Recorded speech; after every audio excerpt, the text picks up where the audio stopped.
የቦሊንግ ማሽኑ ግን ማንም ሳይነካው መስራቱ ግራ የሚያጋባ ነገር ነው።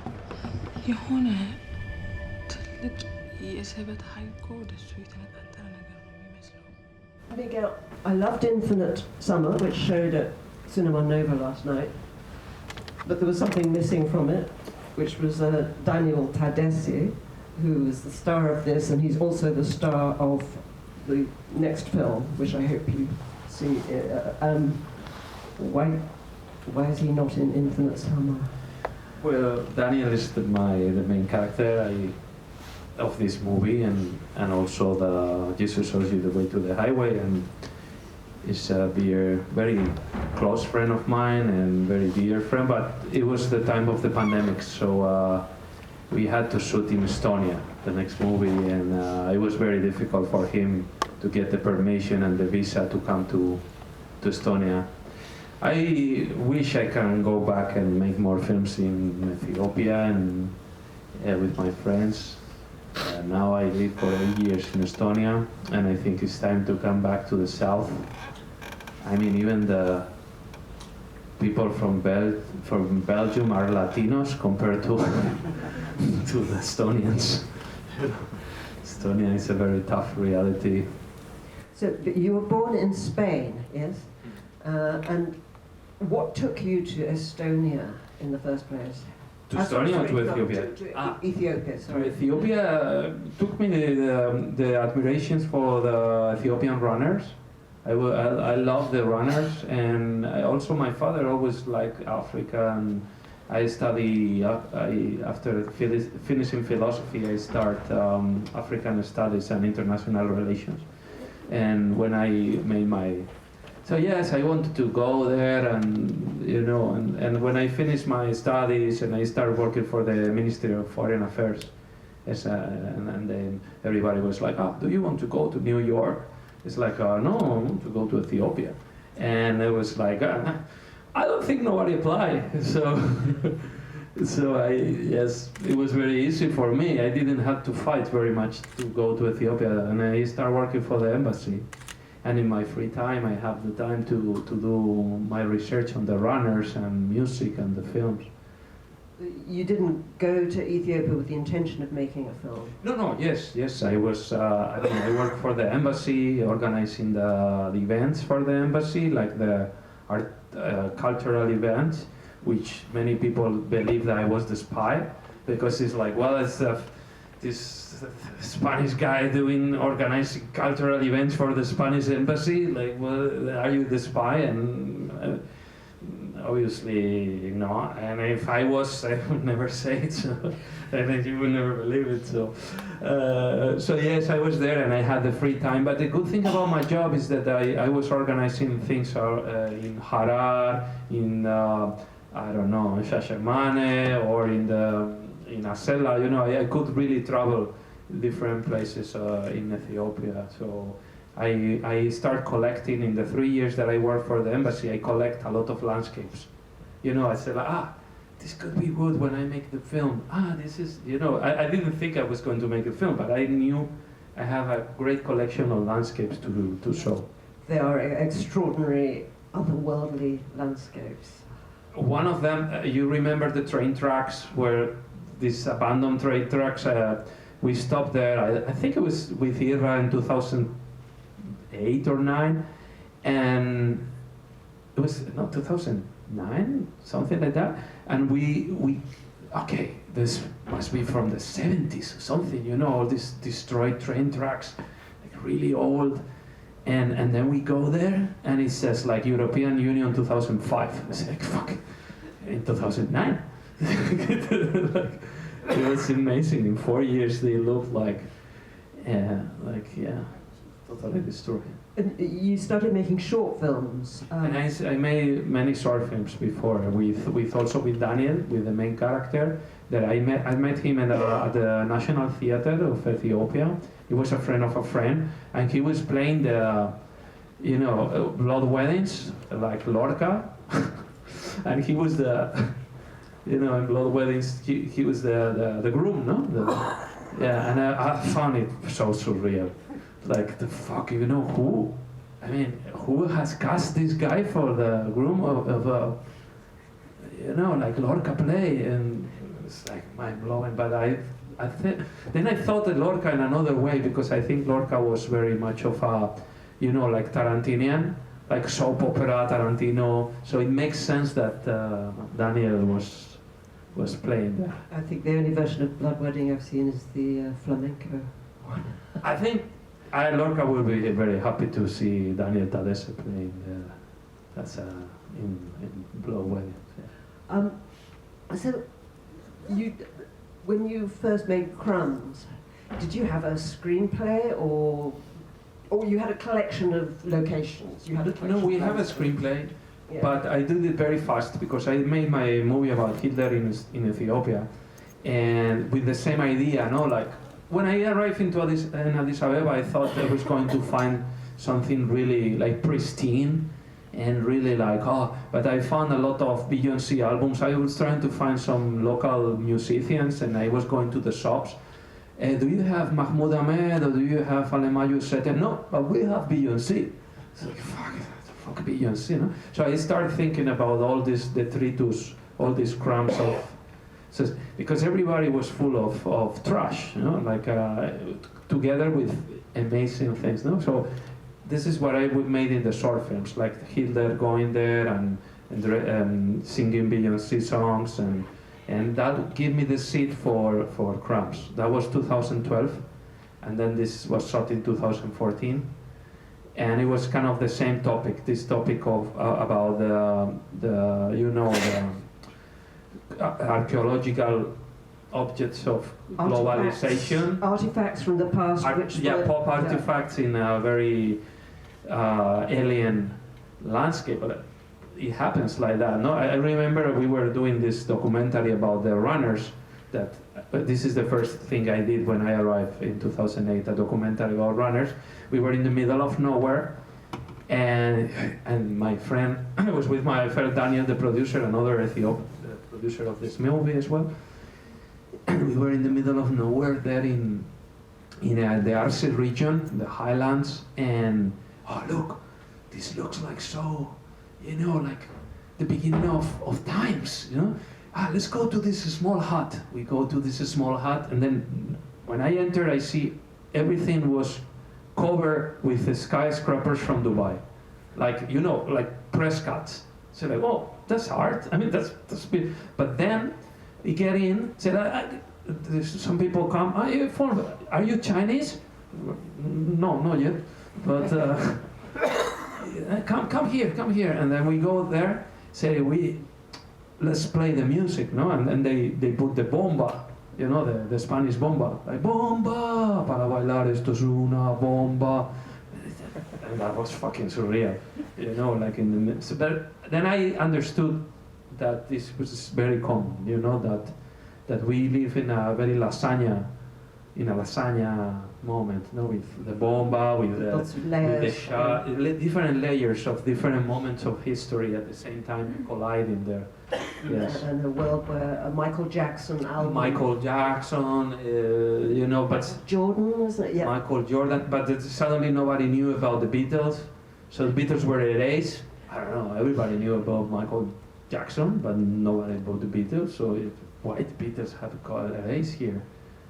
Like, you know, these kind of things, like, or ridiculous stuff, like it was very easy to get How to Be Obama or something in the library, but it was have you hear about Shakespeare? Is it what?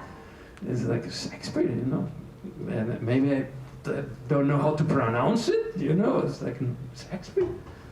It's like, wow. Another really amazing location was the theme park. Yes. Could you say a few words about that? Yeah, the theme park, that theme park was not in the screenplay, and we saw something at the end of the train tracks, and we go there, we have to go there, what the fuck is that? No, some constructions, and we arrived there, and there was a theme park under construction, but looked like abandoned, so let's shoot here, no? I mean, it was like very strange, you know, in the middle of the Wash Lake, and suddenly a theme park with nobody under construction, kind of abandoned, very huge. start shooting the movie, and then there's people, some shifters come with this is our theme park, and say, oh, okay, sorry, and you have to pay us, like 2,000 euros because you were shooting here. Say, well, I have 20 in my pocket. Okay. And then another people with some AK-47 came to claim that no, these are not the owners, we are the owners, no? And then they start fighting. And they have guns, and then we were in the middle like this, and it's like, well, if you want to shoot each other, can I? So it was great. It was, but finally and then this is great to have somebody like Israel, my DP, because after paying, I don't know, 30 euros or something, we were like, wow, thank God they didn't kill us. Let's go home. Let's go to Addis Ababa. No? We get into the van, and then Israel says, but we already paid, man. Yeah, you say, yeah, but let's go home. But if we pay, we are entitled to shoot, no? I said, well, yeah. Look at that way, so we go again. Oh yeah, but we pay, no? So yeah, and the sister said, yeah, well, yeah, you'll pay, yeah. So we can shoot. Well, yeah, you can shoot. And that was very, very crazy, very crazy. In the moment we were gonna lose our lives, and in the next moment we were, convinced we were casting the guys. They want to play some extra role. And did you cast them? I think yes, one of the guys there, and but for another scene. Yeah, that was there. I know that this was your first feature, Crumbs. The general advice for directors making their first feature is shoot 2 or 3 people in a room, basically. You didn't do that at all, did you? No, I hate this. I have this. I play music. I think I love my music more than my films. I didn't reach the same level with the films, but the music, I always think more is more. More is more, and so I always wanted to avoid. And these 3 people in a room is terrible. I think it's, but the landscapes are for free. This is like the good thing, So we spend very few money for this movie. I think we shot it with, I think it was 12,000 euros. Basically a van, 4 people, and if we need an actor, we will invite the actor to the van for 3 days, and then kick him, take a bus to Addis Ababa. We cast many people on the road. We were going the main team, and then going, and I think this spirit of adventure, is reflected in the film. Now, if I think about the screenplay, it could be because it could be maybe more worked, because I think it was Christmas. I found a friend and say, I pay for your film because I have some savings, and Sergio and a friend from childhood, and I paid for the film, but it has to be shot over the summer, so I had like 6 months to write. I had some ideas, but I didn't start writing. So now I'm thinking, that was a fucking good idea. Maybe I wasted a bit with the, if I had maybe 2 years to write the screenplay, we are talking here, you will be talking with Francis Ford Coppola, not with Miguel Llansó anymore. I will be rich, and but if you did this in Hollywood, all the landscapes would be digital. No. Yes. No, but maybe I will be making like Apocalypse Now. It will be legendary, and now it's okay. It's just 6 months more of screenwriting. But yes, there was a screenplay, and how detailed was it? How detailed? It was like 50 pages, more or less, okay. Which, it was good. We changed a lot of things. For instance, in the original screenplay, there was, and this is like, we adapt a lot through our trip. And for instance, there was this guy, it was a musician in the apocalypse waiting for the audience to come back. He was playing every night in his club, and nobody was coming because there was no one in the world. So, but he was, yeah, I will play, somebody will come one day. And we were casting this music, that was the original screenplay. And we were casting, and then suddenly we were casting musicians. Who could be this old guy? And then suddenly Santa Claus came to the casting. And it's like, well, fuck, Jesus Christ, this is, here's Santa Claus? It's like, look, it's Santa Claus. It's like, yeah, it's Santa Claus, a black Santa. And said like, and then my producer said, yeah, but you know, we can make him like a musician. You know, take him away the Santa Claus, and it's like, wait. Instead of a musician, he can be waiting for the audience. It could be Santa Claus waiting for the kids. And yeah, what? It's like, yeah, Santa is waiting for the kids. Huh? Yeah, it makes sense. So we changed the screenplay. Because, you know, the apocalypse, you can do whatever you want. Because the Santa Claus in the bowling alley down the chute, you know? Yes.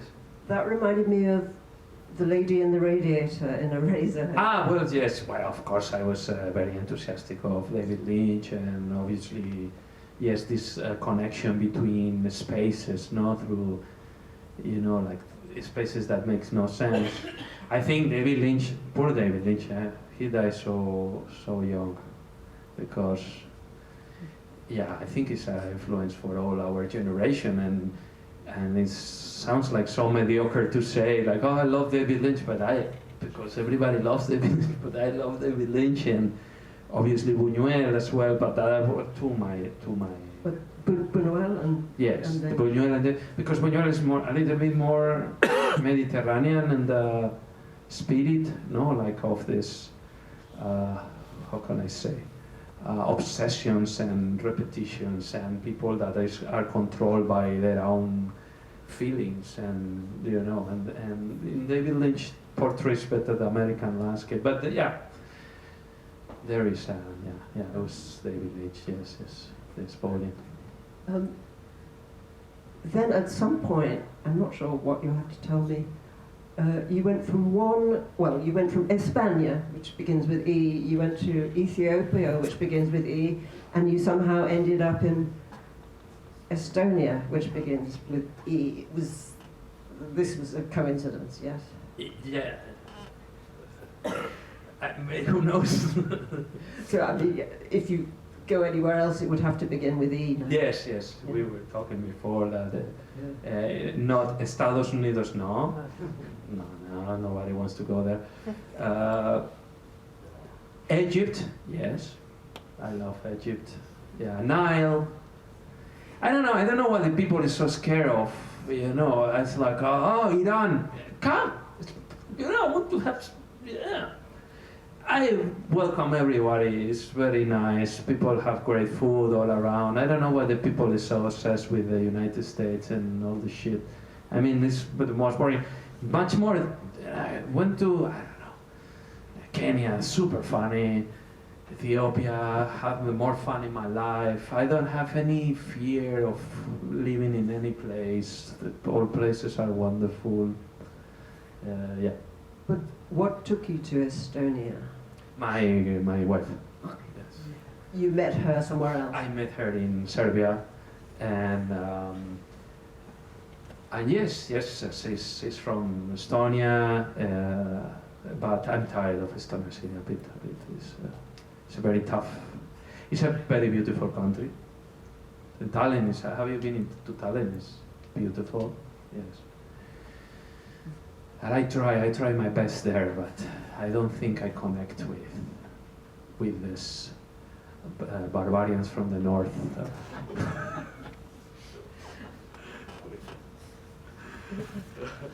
No, with love, because I lived there 8 years. My daughter is also half Estonian. And do you speak Estonian? No, I speak very few Estonian. Yes, maybe that's the problem. Maybe I could be very integrated if I speak Estonian. With big budget movies now, you know, they spend all this money on digital effects and fake landscapes and so on.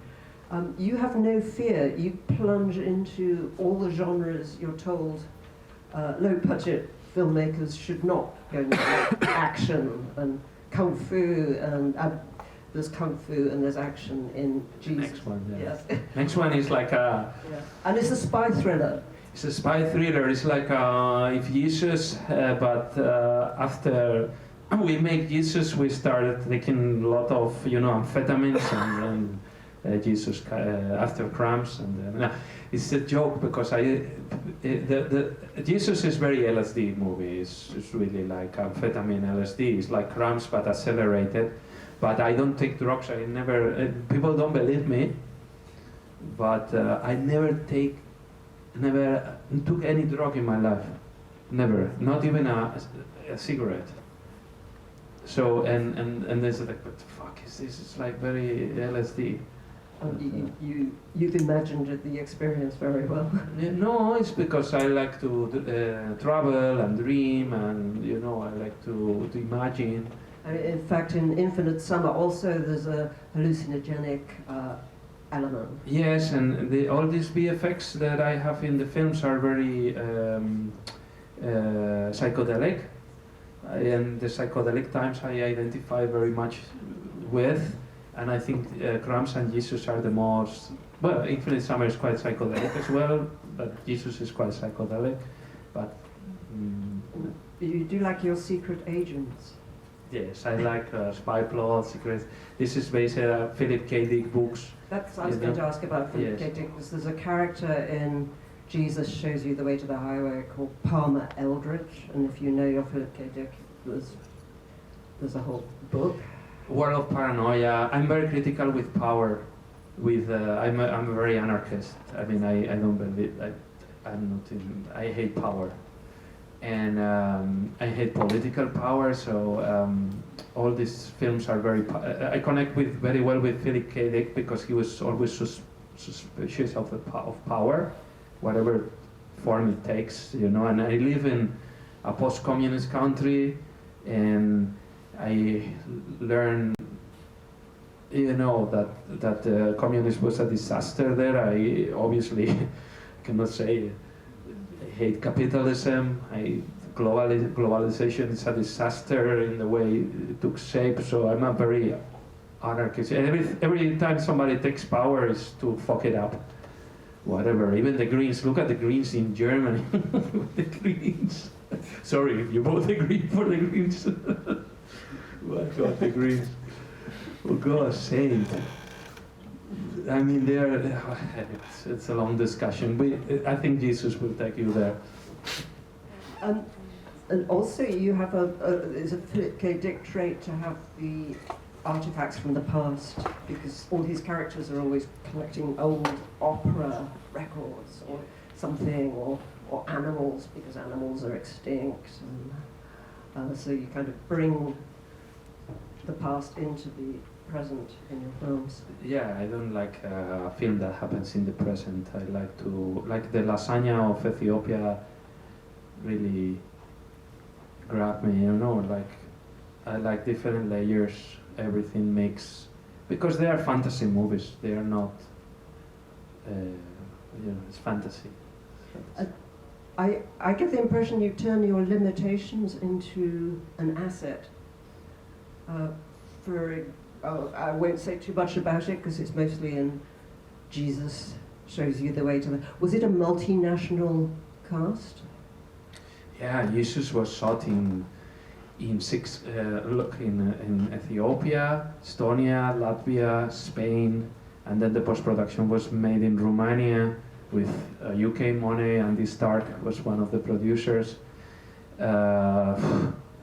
It's been very crazy. It was made also with a crowdfunding. Then when we got the crowdfunding, we shot a proof of concept or a trailer, and then some people in Cannes, in Frontiers, says like, you have to come, this is a great trailer, so we get some money. So it was not shot, we get all the money and we shoot the film. It was more like shooting stages.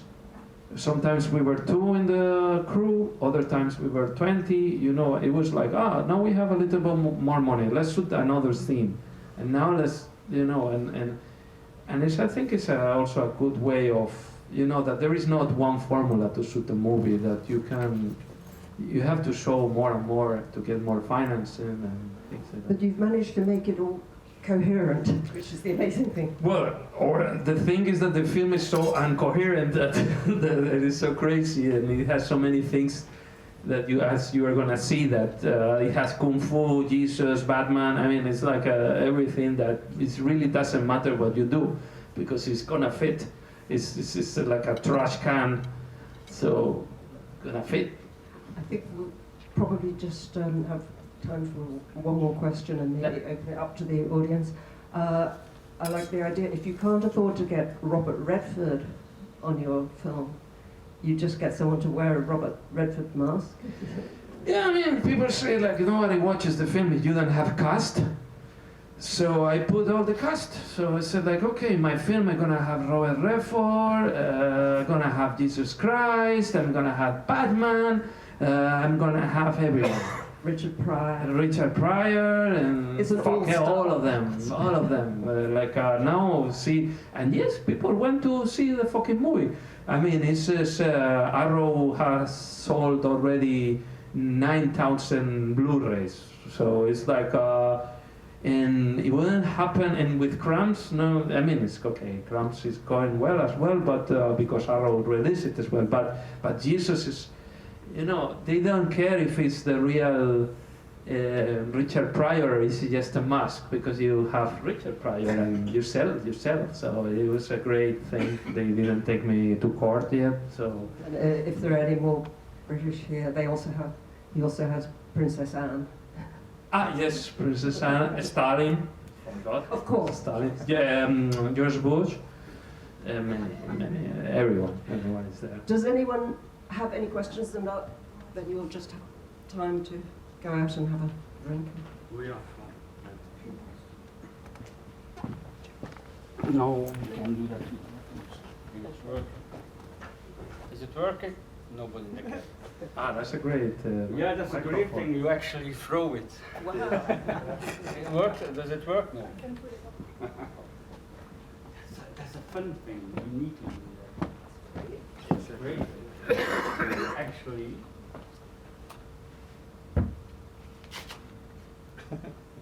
High tech. High tech, low life.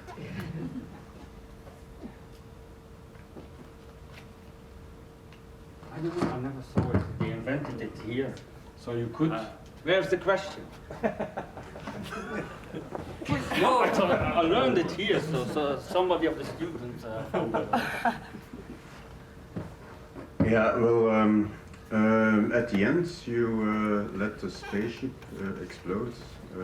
Why was that? Was that to go after the loan shark, who was Yeah, revenge, and also we have to explain a bit why these objects are floating in the atmosphere, basically.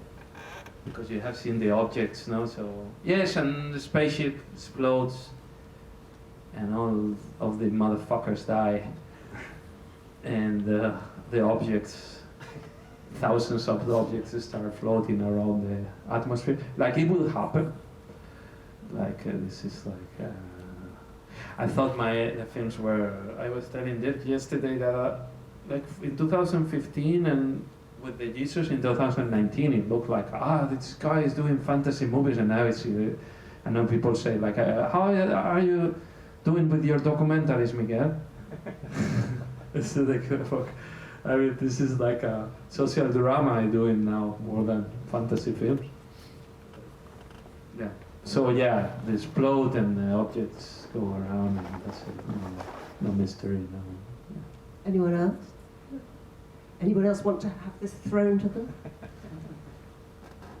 Yes, for the pleasure of having this vlog.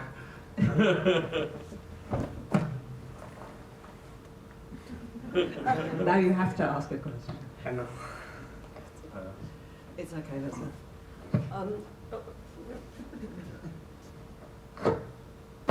Fine, thank you. I think that'll be it, yeah? Have you got anything else we should No. say? Yeah. Well, thank you very, very much, Miguel Llansó.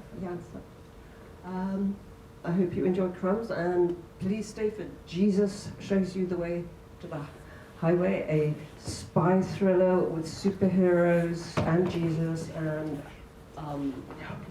Everything. Okay, thanks.